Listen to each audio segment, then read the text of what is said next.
အားလုံးပဲမင်္ဂလာပါကျွန်တော်ဒီနေ့ပြောပြပေးချင်တဲ့အကြောင်းအရာတော့ကျွန်တော်တို့အခက်ခဲတွေကြုံလာရပါတော့အကြက်သေးတွေကြုံလာတဲ့အချိန်မှာကျွန်တော်တို့ရုပ်ကစိုးနှက်မင်းကြီးစီကိုဘယ်လိုအကူအညီတောင်းမလဲပေါ့နော်ဒါနဲ့ပတ်သက်ပြီးကျွန်တော်မျှဝေပေးချင်တာပဲဖြစ်ပါတယ်ကျွန်တော်မျှဝေပေးတဲ့အကြောင်းအရာလဲဒါကျွန်တော်ကိုယ်တိုင်ကြုံတွေ့ပြီးတကယ်လဲရုပ်ကစိုးနှက်မင်းကြီးစီကကူညီမှုတွေရခဲ့ရပါတော့ကျွန်တော်စီးပွားရေးတွေအဆင်ပြေတယ်ပေါ့နော်အဲ့လိုတကယ်အကူအညီတောင်းပြီးနောက်ပိုင်းမှာတကယ်ဖြစ်လာတဲ့အတွက်ကြောင့်မလို့ကျွန်တော်ပြန်လဲမျှဝေပေးရပဲဖြစ်ပါတယ်ပထမဦးဆုံးကျွန်တော်ပြောပြချင်တာရုပ်ကစိုးနှက်တွေရဲ့အကြောင်းပေါ့နော်ရုပ်ကစိုးနှက်တွေဆိုတာကဒီတစ်ပင်နဲ့ဆက်ဆက်ပြီးဖြစ်နေရပါတော့သူတို့ရဲ့ဘုံဗိမ္မာန်ကတစ်ပင်နဲ့ဆက်ဆက်ပြီးတော့တည်ထားတာပေါ့အဲ့ဒီဘုံဗိမ္မာန်မှာနေကြရပဲဖြစ်တယ်သူကတစ်ကိုင်းနဲ့ဆက်ဆက်နေတာရှိတယ်တစ်ကိုင်းနဲ့ဆက်ဆက်နေတဲ့ရုပ်ကစိုးဘုံဗိမ္မာန်ရှိတယ်ပြီးကြကြတော့တစ်ပင်ရဲ့ပင်စီနဲ့ဆက်ဆက်နေတဲ့ဘုံဗိမ္မာန်ရှိတယ်ကျွန်တော်တို့အပင်ခုတ်တယ်ဆိုကြားဘူးမှာပါနက်နေကိုင်းခြံပြီးမှခုတ်ရတယ်ဆိုတာဒီလိုတစ်ကိုင်းနဲ့ဆက်ဆက်နေတဲ့ရုပ်ကစိုးဘုံဗိမ္မာန်တွေဆိုဒီလိုနက်နေကိုင်းမခြံပဲနဲ့ခုတ်လိုက်တယ်ဆိုရင်ဘာဖြစ်သွားလဲဆိုတော့သူတို့ရဲ့ဘုံဗိမ္မာန်ပြတ်သွားတယ်ပေါ့ဘုံဗိမ္မာန်ပြတ်သွားတဲ့အချိန်မှာသူကစိတ်ဆိုးပြီးလူသားတွေကိုဒုက္ခပေးရတော့ပါတော့ရှိတယ်ပင်စီနဲ့ဆက်ဆက်နေတဲ့ဘုံဗိမ္မာန်ဆိုရင်သူတို့ကတစ်ပင်ကိုခုတ်လိုက်လဲအဲ့ပင်စီကြံနေသေးရဆိုရင်သူတို့ရဲ့ဘုံဗိမ္မာန်မပြတ်စီဘူးပေါ့နော်ရုပ်ကစိုးကသူက2မျိုးရှိတယ်သူကဘယ်လိုကွာလဲဆိုတော့သူကကျွန်တော်လေ့လာဘူးလို့ဆိုရင်သူကအင်ကြီးအဖြူပေါ့နော်ဝတ်ဖြူစင်ကြယ်ဝတ်တဲ့ရုပ်ကစိုးနှက်မင်းရှိတယ်နောက်တစ်ခုကယောဂီရောင်ပေါ့နော်အနီညိုရောင်ဝတ်တဲ့ရုပ်ကစိုးနှက်မင်းရှိတယ်ဒါပေမဲ့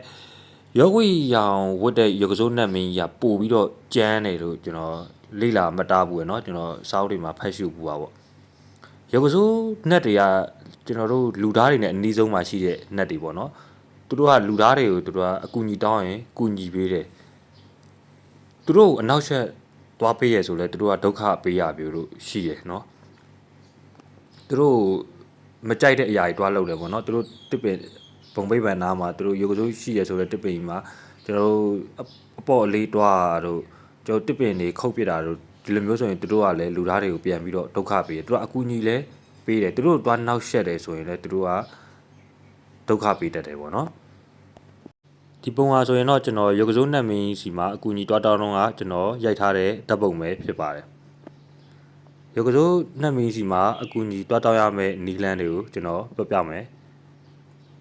ကျွန်တော်တို့လိုအပ်တဲ့ပစ္စည်းတွေပါတယ်လဲဆိုတော့ကောက်ညင်းပေါင်းရယ်ထညက်ရယ်လက်ဖက်ရယ်အုံဒီရယ်စားရယ်ဖျောင်းနိုင်ရယ်ဒီပစ္စည်း6မျိုးလိုအပ်ပါတယ်ဘလို့ပူဇော်ပတရလဲဆိုတဲ့အစာကိုကျွန်တော်ပြောပြမယ်။အုံဒီကိုထိတ်ဝါဖြတ်လိုက်မယ်။အုံဒီကိုကျွန်တော်ဒီပုံထဲမှာဖြတ်ထားတဲ့အတိုင်းထိတ်ဝါဖြတ်လိုက်မယ်။ပြီးကြတော့အုံရည်တွေကိုခွက်တစ်ခွက်ထဲမှာ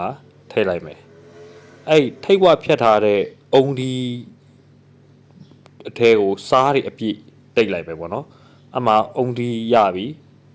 အုံဒီစားတိတ်ထားတဲ့အုံဒီရပြီပေါ့ပြီးတော့အုံရည်အဲ့ရထွက်လာတဲ့အုံရည်တွေခွက်ထဲမှာထည့်ပြီးအဲ့အုံရည်လည်းပူဇော်ရမယ်ပြီးတော့ကောက်ညင်းပေါင်းပေါ့အဲ့ကောက်ညင်းပေါင်းပေါ့အငွေ့တစ်ထောင်ထောင်ထနေရမယ်ကောက်ညင်းပေါင်းအရေးကြီးတာကောက်ညင်းပေါင်းအငွေ့တစ်ထောင်ထောင်ထနေဖို့အရေးကြီးရယ်နော်အဲ့ပေါ်မှာထညက်တင်မယ်လက်ဖက်စီမပါတဲ့လက်ဖက်ပေါ့နော်စီမပါတဲ့လက်ဖက်တင်မယ်ပြီးကြရင်ဖျောင်းတိုင်ပေါ့နော်ကိုပူဇော်ခြင်းလောက်ဖျောင်းတိုင်နဲ့ပူဇော်ပြီးတော့ဒါရုပ်စိုးနိုင်မင်းစီအကူအညီတောင်းရမှာပဲဖြစ်ပါတယ်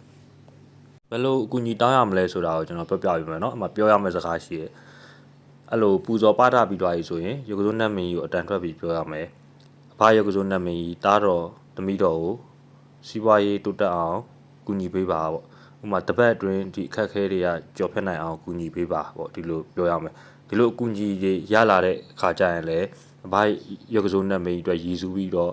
ဘယ်ဟာလူပေးမယ်အလူတန်းပြုလုပ်ပေးမယ်ဆိုတဲ့အ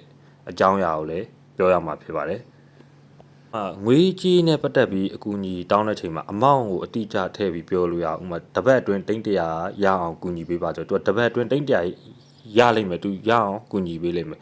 အဲ့ချိန်ကျရင်ကျတော့နောက်တစ်ခါအကူအညီတွားတောင်းလို့မရတော့ဘူးပေါ့ဥပမာစီးပွားရေးတိုးတက်အောင်ပဲကူညီပေးပါဆိုရင်သူကနောက်တစ်ခါစီးပွားရေးပြန်ခတ်ခဲဆိုလဲအဘရုပ်ကစိုးနဲ့မင်းယူတွားပြီးတော့အကူအညီတောင်းလို့ရတယ်ဥပမာငွေအမောင့်ပြောပြီးတော့300ရအောင်ကူညီပေးပါလို့အဲ့လိုပြောလိုက်တယ်ဆိုရင်တပတ်အတွင်းမှာသူက300ရအောင်ကူညီပေးလိမ့်မယ်ကူညီပေးတဲ့ခါကျကိုကနောက်တစ်ခါခက်ခဲရှိတယ်ဆိုရင်တွားတောင်းရင်သူကမလုပ်ပေးတော့ဘူးလို့ ပြောတယ်ပေါ့နော်ကျွန်တော်စာတွေမှာဖတ်ဖူးပါပေါ့အမှလိုက်နိုင်ရမယ်အရေးကြီးတဲ့အချက်လေးတွေရှိရပေါ့နော်ဘာလဲဆိုတော့ကျွန်တော်တို့ကရေကစိုးနတ်မင်းကြီးကိုပူဇော်ပတာရပေါ့နော်ဒီကိစ္စကိုဘယ်သူမှမတီးရဘူးကိုတယောက်တည်းပဲတွားရမယ်အခေါ်ခေါ်ရလို့မရဘူးပြီးတော့ခါကျတော့ကြီးမနိုးခင်တွားရမယ်ပြီးတော့ကျွန်တော်တို့